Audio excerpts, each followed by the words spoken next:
We started with a 2017 Ford Transit 250 work van and emptied it out completely, as you can see.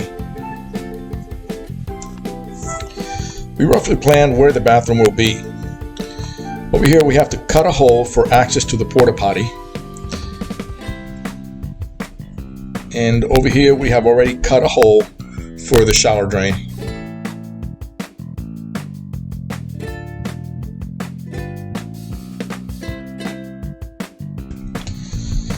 Next, we securely mounted 2x4s on both sides of the walls so that the bed, the bathroom area, the kitchen area, and everything could be securely bolted and nothing would move around.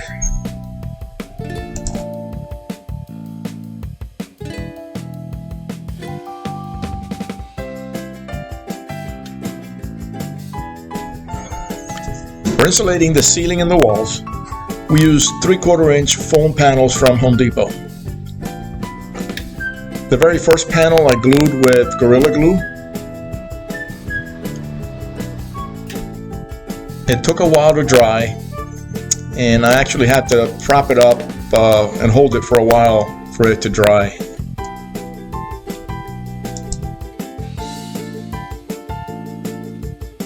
As it turns out, the Gorilla Glue that we used for the first panel was kind of expensive. It didn't quite do the job as I had hoped that it would. And it just took a long time. It had to be braced and everything. So I decided to go to Home Depot, and I got some of this contact cement. And the rest of the insulation was put up with contact cement. It does a much better, efficient job. You know, you put a layer on one side and you put another layer on the mating surface, wait for a little bit to dry, and put them together. And it really does the job. The tedious part was getting all the little nooks and crannies insulated, but it had to be done. We needed to get all parts insulated so there wouldn't be any heat or cold coming in. The part that we had left uninsulated for the refrigerator, we eventually put insulation because we used a different kind of refrigerator.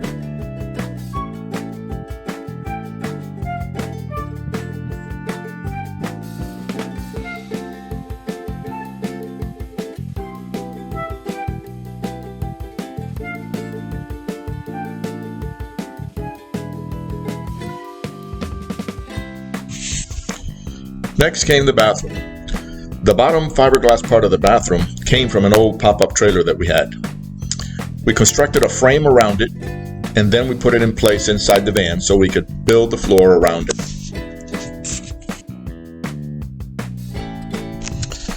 Since our van has a mid-size roof, we had to do it this way so we can get an extra inch of headroom and be able to stand up in the bathroom.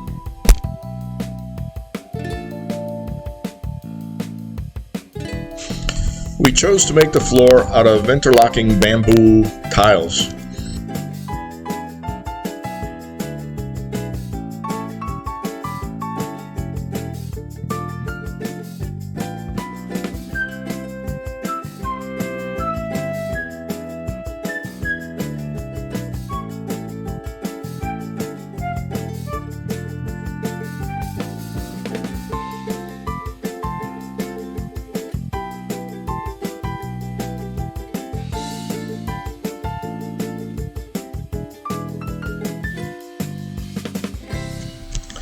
At this point, I had to cut out the hole and install the access door for the porta potty.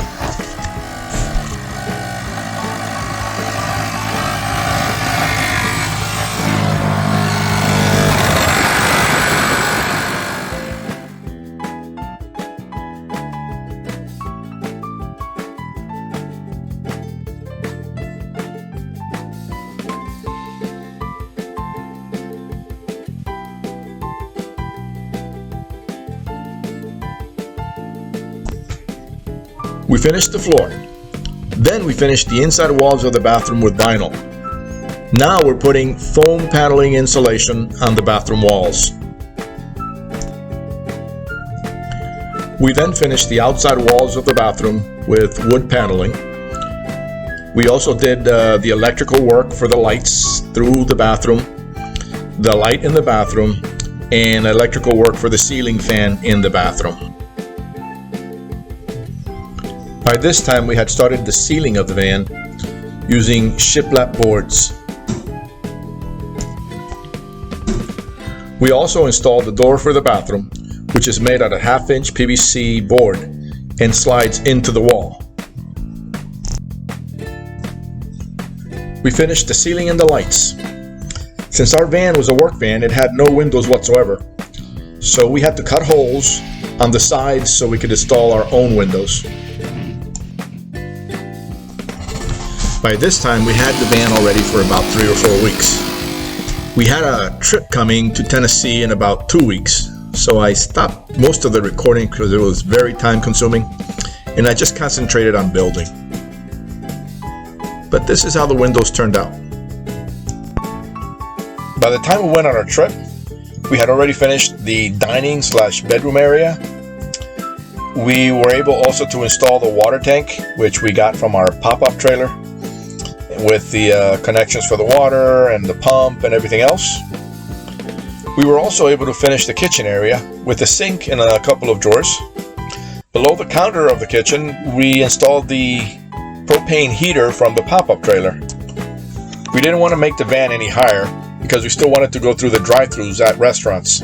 So instead of going with a roof air conditioner, we decided to go with a 5,000 BTU window air conditioner. Though it was a rig, I didn't want it to look like one, so I decided to mount it at the wheel well so it wouldn't be seen from the outside.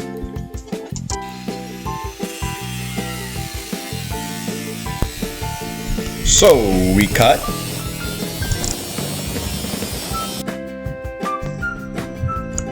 we bent,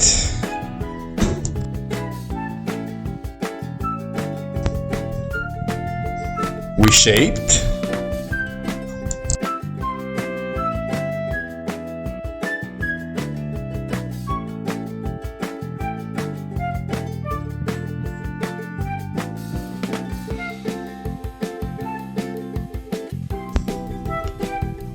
we put together and welded.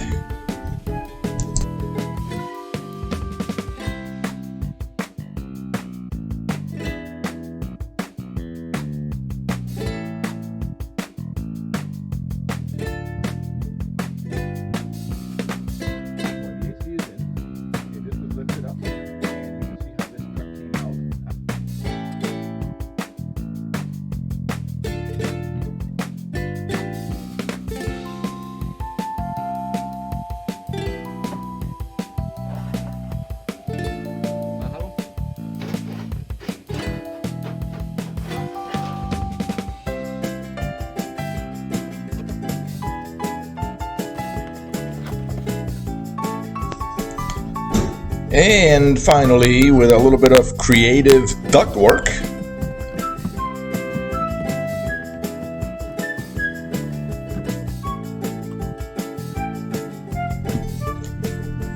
we got air conditioning.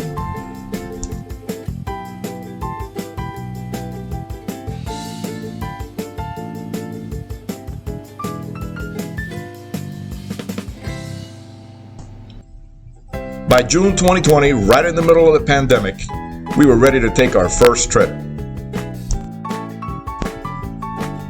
We visited many beautiful and interesting places and had many adventures along the way. During the trip, we took notes on things that could be changed or improved, like adding solar panels and changing out the lead-acid batteries for lithium.